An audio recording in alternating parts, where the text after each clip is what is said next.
Well, here we are back again. And this is pretty exciting because this chapter is the chapter that brings us halfway into the book. And which book is that, children? Do you folks remember? Well, you do because you're looking at it on YouTube. It's the book that is the Chaplains and Clergy of the Revolution that was compiled by J.T. Headley, and it was published in 1864.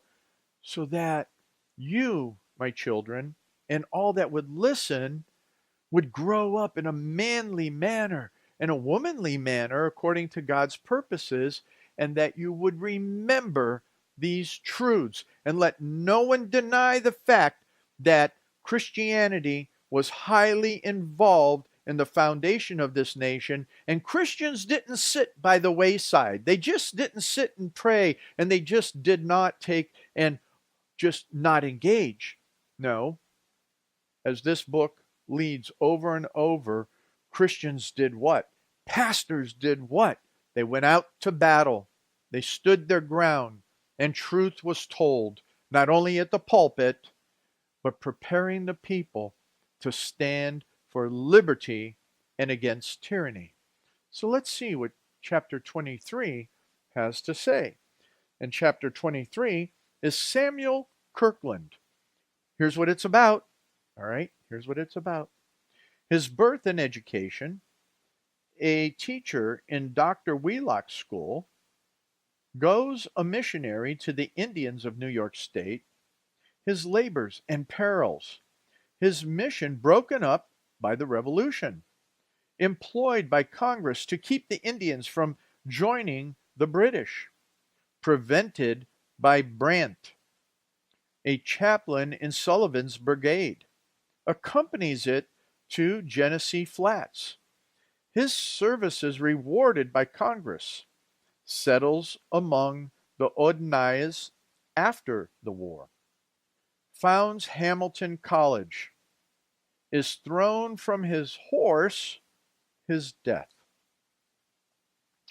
Samuel Kirkland is known throughout the country for his long and faithful labors among the Indians of New York State. Indeed, he is hardly ever spoken of except as a missionary among these wandering and neglected tribes. Hence, his services in the Revolution have never received a special notice. The latter were regarded as mere episodes in his self-denying life. And though they have demanded equal sacrifices, exposures, and hardships, were so strangely overlooked by the chroniclers of the times that at this late day it is impossible to give any detailed account of them. The 10th in his family of 12 children, he was born in Norwich, Connecticut, on the first day of December, 1741. When 20 years of age, he became a student at Dr. Wheellock's celebrated school and Lebanon. But in 1762, entered the sophomore class in Princeton College, and at once took a high position as a scholar and a young man of intellect. Leaving college 8 months before his class graduated, he went as a missionary to the Senecas, the most remote, powerful, and warlike of the Six Nations. A mere youth, only 23 years of age, he plunged fearlessly into the western wilderness of New York and underwent hardships and encountered dangers, the native of which at this day would read like a romance. Alone and unprotected, he wandered for a year and a half among these lawless tribes, facing what often seemed to be inevitable death, with a calm courage that filled those wild warriors with wonder.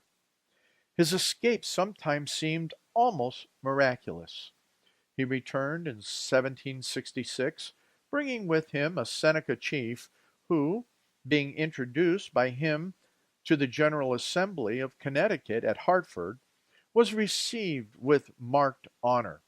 In June of this year, he was ordained at Lebanon and receiving a general commission as Indian missionary, returned to the Oneidas and took up his residence with them.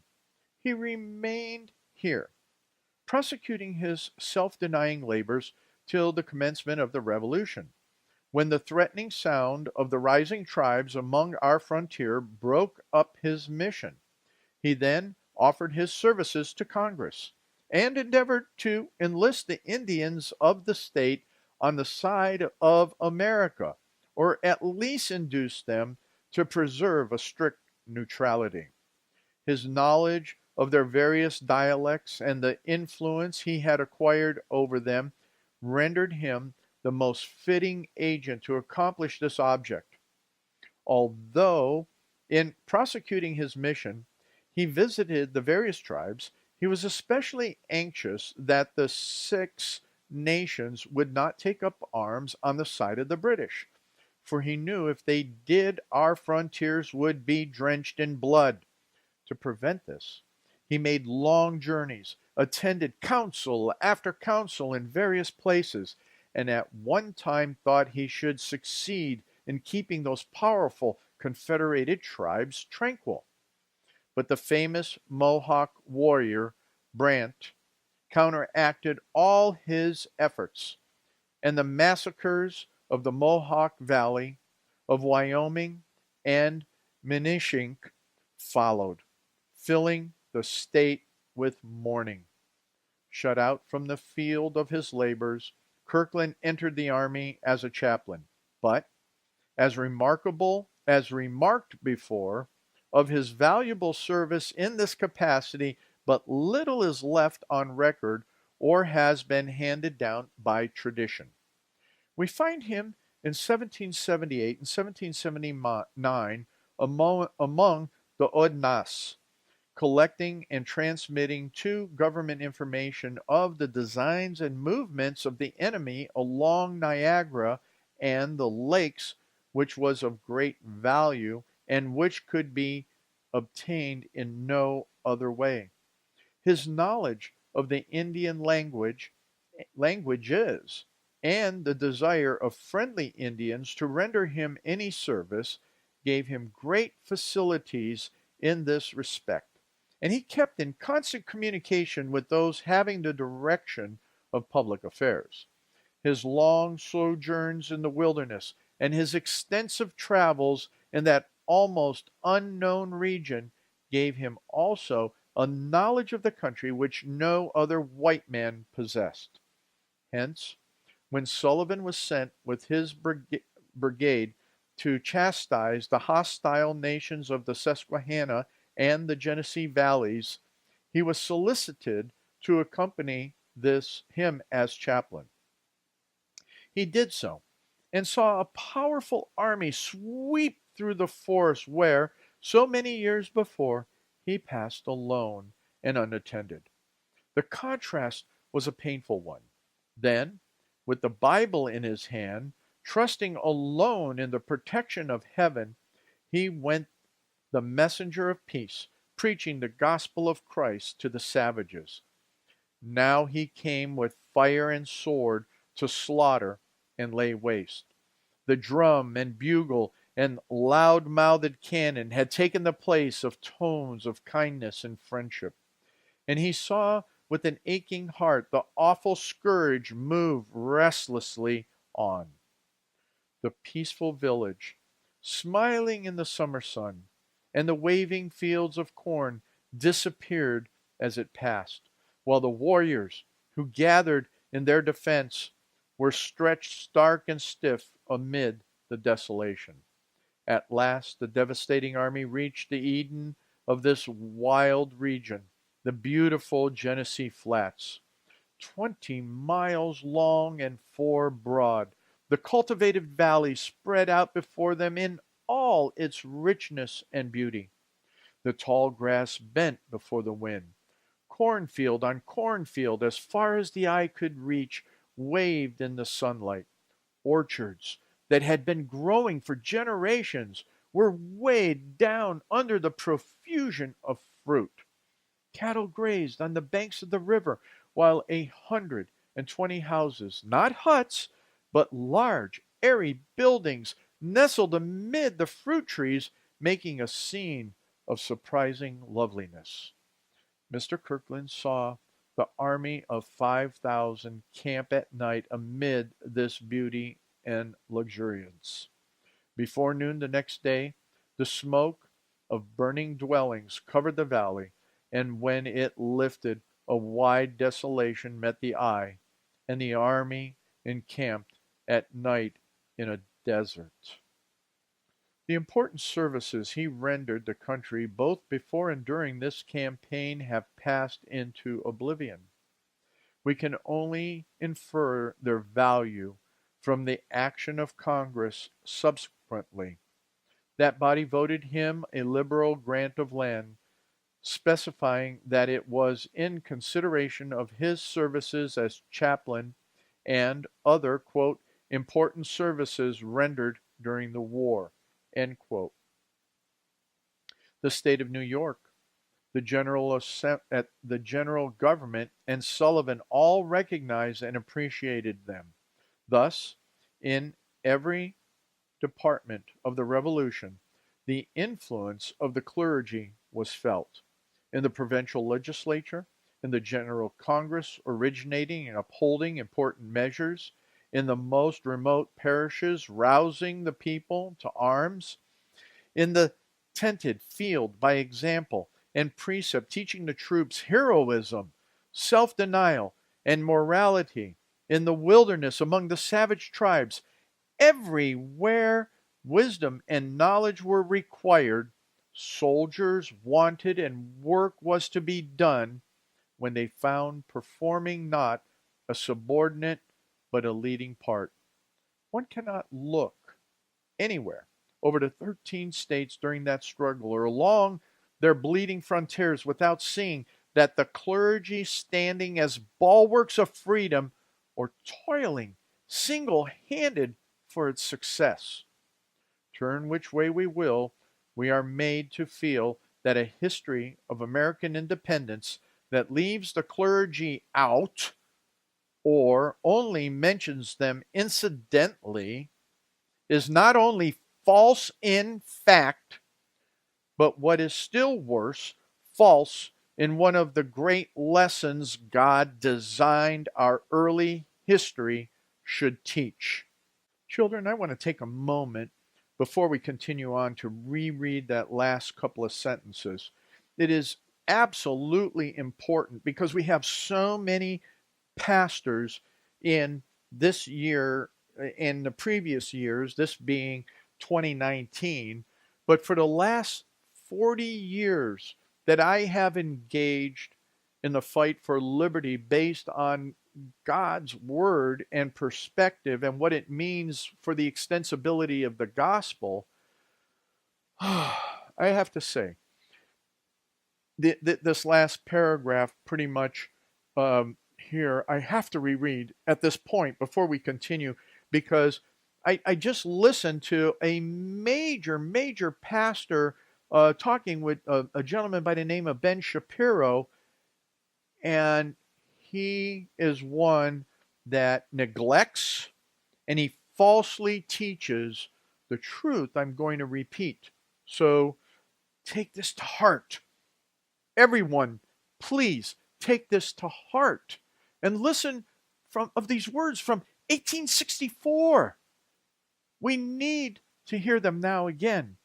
So in talking about this, let's go here that all of Congress, everybody, every tribe, all of it, that the pastors were a leading part. One cannot look anywhere over the 13 states during that struggle or along their bleeding frontiers without seeing the clergy standing as the bulwark of freedom or toiling single-handed for its success. Turn which way we will, we are made to feel that a history of American independence that leaves the clergy out or only mentions them incidentally is not only false in fact, but what is still worse, false in one of the great lessons God designed our early history should teach. Wow. Continuing. After the war, Mr. Kirkland returned to his labors among the Oneidas, which eventually were crowned with great success.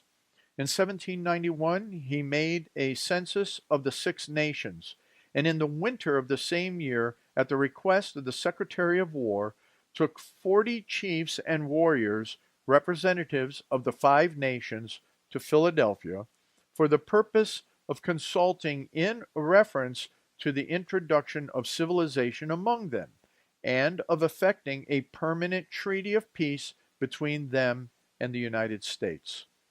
In both of these objectives or objects he was successful, and then returned to his missionary labors among the Oneidas, where he built him a log hut into which he removed his family. He soon after established an academy at Hamilton, which continued to flourish until 1810, when it was elevated to the rank of a college. That still remains a monument of his labors in the cause of education. In 1796, he was thrown from his horse and seriously injured.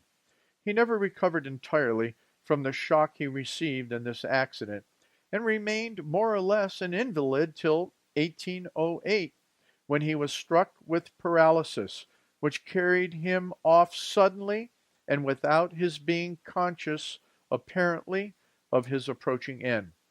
Brought into contact with the most prominent men of the country, he was widely known and died universally lamented. End of this chapter. I pause because I think, again, I have to reiterate Samuel Kirkland, the amazing things that we only get a glimpse of, just a glimpse of what he did, not only as a missionary, which he's renowned for, but also as a great patriot pastor. And that the mention in here is so critical, which today, in I would say 90% of the churches in America, for the last 50 years, have neglected to teach these truths. And that's why we have the condition and state of America as we do today, because the pastors do not know the truth, and they continue to perpetuate, as he said here, this author, J.T. Headley, they perpetuate a lie. Children, this is the truth. And we'll stop for now, and we'll move past the halfway point, and we'll go to chapter 24 in a short while. James Hall.